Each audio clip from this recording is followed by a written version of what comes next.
Colonel Zuluaga, my dear family, and distinguished guests. One of my professors in graduate school told us that one should always speak in threes, and over the years I've observed he was right. So I'll speak of three things this morning. I'll look to the past, I'll look inward, and I'll look to the future. Begin with the past. We are here this morning upon the deck of the mighty USS Massachusetts. This ship has special meaning for my family, many of whom are here today. My grandfather, Commander Ralph H. D'Orsay, served aboard her as a medical officer, crossing the Pacific in 1944 and 45 as part of Admiral Halsey's Third Fleet. When my brother and I were young, Grandpa brought us here and gave us his own personal tour. I remember holding his hand as we walked through sickbay, listening as he told us what it was like to work there. His widow, my grandmother Clara D'Orsay, celebrated her 107th birthday this past summer at her home in Needham, Massachusetts, about an hour's drive north of us today. She's in amazing health, and she enjoys visiting with her children, her grandchildren, and her great-grandchildren, but she wasn't up to the strain of coming aboard the ship today. Their sons are sailors as well. My Uncle Ralph served in the Navy himself. My Uncle Paul, here today, is saltier than any sailor I've ever known. He skippered wooden schooners and tall ships across the oceans of the world. My mother, their daughter Helen Grace, passed away 10 years ago this month, and I still miss her every day. When I was deployed to Afghanistan in 2012, flying in helicopters to meet with Afghan leaders and returning to my room at night to video chat live with my boys 7,000 miles away, my Uncle Paul sent me an email. He attached a scan of a letter my grandfather wrote to my grandmother in February 1945 while he served aboard this ship. The 7-page, single-space type letter covered a span of 7 months and was reviewed by the censors before he could send it. There was no FaceTime in 1945. I'd like to share a few lines from that letter with you today. Dear Clara, as you remember, we left the States on 14 July 1944. On the 21st of July, we arrived at Pearl Harbor. The voyage was very pleasant, and we all enjoyed it. On the 1st of August 1944, we left the islands and sailed to Eniwetok. On entering the atoll, we saw what terrible havoc naval gunfire can do. Just stumps of trees and gaping holes was all that was left in the defended areas. Suddenly, on September 16, we made a swooping raid on Mindanao. This time I was scared, for a Zeke Japanese plane plunked a bomb which was a dud and came dashing past our stern, hell-bent for leather, and the 2 fantail anti-aircraft guns opened up just as I stepped out of the wardroom. The streaks of fire and bullets were arcing toward his tail, but he was going so fast, and me being green, I thought he was flying toward us and ducked back inside. In the meantime, he expired and made a beautiful splash in the water, our first kill. You're sitting on the fantail. The guns he described are the ones you see behind me on either side. 25 years ago, I called a Navy recruiter and asked how I could apply for a commission as a Navy Reserve intelligence officer. I filled out reams of paperwork and eventually was told to prepare to meet with a board of senior Navy captains who would assess whether they thought I was fit to join the program. I went to the interview well prepared, ready to answer the questions I was told they would ask. What do you think you can contribute to the program? What skills do you have that are relevant to the Navy's needs? And why do you want to join the Navy? I put some thought into that last one. All of the service members you see before you have answered that question, each of us in our own way. My answer was a combination of a desire to serve, a deep interest in defense and national security, and the inspiring example of my grandfather, who as a near 40-year-old family practitioner with a wife and 2 young children, volunteered to leave all that he loved behind to serve until the war was over, until imperialism was defeated, until his family and country were safe again. The board nodded their approval. I had earned my commission. Now we'll look within. In September 2001, I was nearing 40, living just north of here in Massachusetts with a family that included 2 young boys. I'd done my monthly drills and my annual training, but on that crisp autumn day, I was now forced to contemplate the true meaning and the sacrifice of service. My first call came in the fall of 2002, and I left my boys behind to spend a year in Washington, D.C. Grandpa's war lasted about 3.5 years. Ours has lasted a lot longer than that. 10 years after my first mobilization, I was called to active duty again. This time I went to Afghanistan for a 10-month deployment. My boys were older now.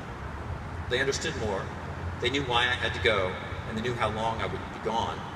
But they still felt the frustrations of all children whose parents aren't there when they need them. And in the valleys of the Hindu Kush, I felt the longing of all parents whose children are far away. Grandpa continues. On the 26th of September, we put into Saipan. I was itching to get ashore, so officers put on their sidearms, and I took a Red Cross haversack and went ashore with the exec. Anywhere you looked, shell fire had ripped up everything. We stopped by the now famous sugar mill. I mean, what was left of it. Soon we came to the executive or plant manager's home and lesser homes. I saw a child's Japanese wooden clog lying out on a lawn, and I couldn't help wondering what had happened and if he had lost it while running away. And I figured he was the size of Ralphie, my Uncle Ralph, now a grandfather himself. Then I saw a broken doll and thought of Helen Grace, my mother. Almost all of the reservists you see before you have been mobilized in the years since 9/11. Most have deployed to Iraq, Afghanistan, or Guantanamo. Several have deployed more than once. Some are preparing to mobilize and deploy yet again. The demands of our military for talented and trained intelligence specialists will not diminish in the foreseeable future. Our families have shared in the sacrifices demanded of those who served in time of war. And we've depended on our families to support us and to carry on in our absence as a price of our service. My father Steve is here today. My earliest memories include conversations with him about integrity, about honesty, about issues of national and international importance that were bigger than ourselves. He spent 2 years as an Army doctor in Korea and Natick labs, with stories of bureaucratic comedy and incompetence that rival those of MASH. I think my choice to spend decades in the Navy has often surprised him, but he's always been there to support me, to challenge me, and to encourage me. When I'm mobilized, he stepped in often to care for my children as only a grandfather can, bringing me tremendous peace of mind and allowing me to focus on my mission and the sailors I'd taken into harm's way. Several years ago, Dad met the woman who became my stepmother, Liz. I've loved getting to know her and her extended family, and have been delighted to see her and my father enjoying their retirement together. They've seen more of the world in the last few years than I've seen in my life, and that includes the dozens of obscure places the Navy has sent me. Liz, you are gracious, loving, and kind, and I'm grateful that my sons and I have you in our lives. And now I'll look to the future. My boys, Jackson and Bennett, are on the verge of manhood, and I've been in the Navy their whole lives. Because I've spent my Navy career as a reservist, most of my service has been out of their sight. I go away for drill weekends and annual training. I go far away from mobilization. They haven't experienced the daily rhythm of an active duty military family, with mom or dad coming home every day in uniform, talking about the next deployment, about the move that will come with the next permanent change of station. But out of sight is not necessarily out of mind. The prospect of mobilization and deployment looms always over reservists and their families. In some ways, it's less predictable for us than our active duty counterparts. The transitions are more abrupt, more jarring, and leave our families with less community support than they would have living on or near a large base. Jackson, Bennett, I'm proud of the way you've handled the strain that comes with being part of the Navy family. You supported your mom and each other, you focused on your studies, and as you've grown older, you've asked me mature and sophisticated questions about the nature of service, the responsibilities that come with my job, the sense of mission and purpose that keeps me serving. You make me proud to be your father every day, and coming home to you has always been the best part of every trip the Navy's ever sent me. Melissa, my partner, my love, thank you for being with me in this life. You bring me joy, solace, inspiration, and understanding. I am my best self when I am with you, and nothing brings me more happiness than the promise of our long life together. Your parents, Liz and Phil, thank you for welcoming into your loving family.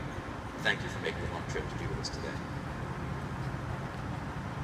The tide has turned on the long familiar pattern of mobilization and deployment to war in landlocked desert realms.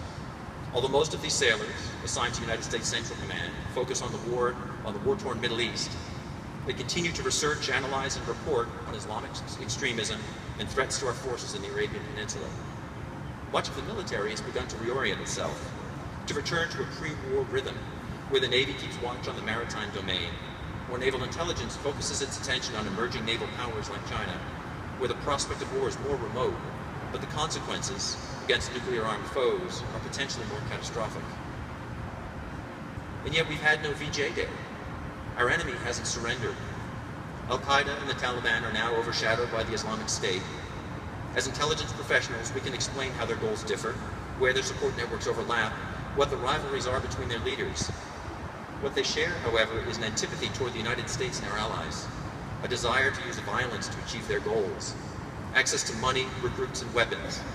More than a decade after 9/11, we still struggle to anticipate the next target, to understand why nihilist fundamentalist ideology appeals to disaffected people in oil-rich societies, and alarmingly in the high schools of Western Europe and North America.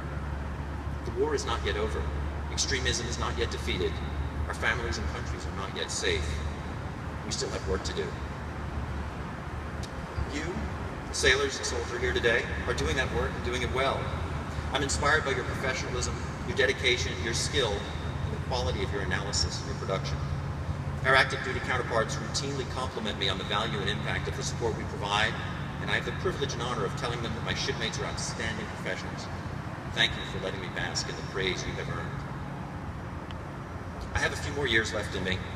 The Navy will eventually tell me it's time for me to retire. But until then, my job is to make it possible for the next generation of intelligence professionals to do their jobs. Make sure they're trained, make sure they're ready to mobilize, make sure their mission and tasking is relevant and aligns with the skills they bring to bear. And so we continue to serve. As Grandpa concluded his letter in 1945, to date I have traveled about 70,000 miles, so you can see the moss and barnacles don't get much chance to grow on the bottom of this ship. I am still too healthy and too fat. To my sailors, to my family, and to my esteemed joint service comrades in arms, thank you for joining me on my journey of service. May we continue to sail together, and may we all remain too healthy and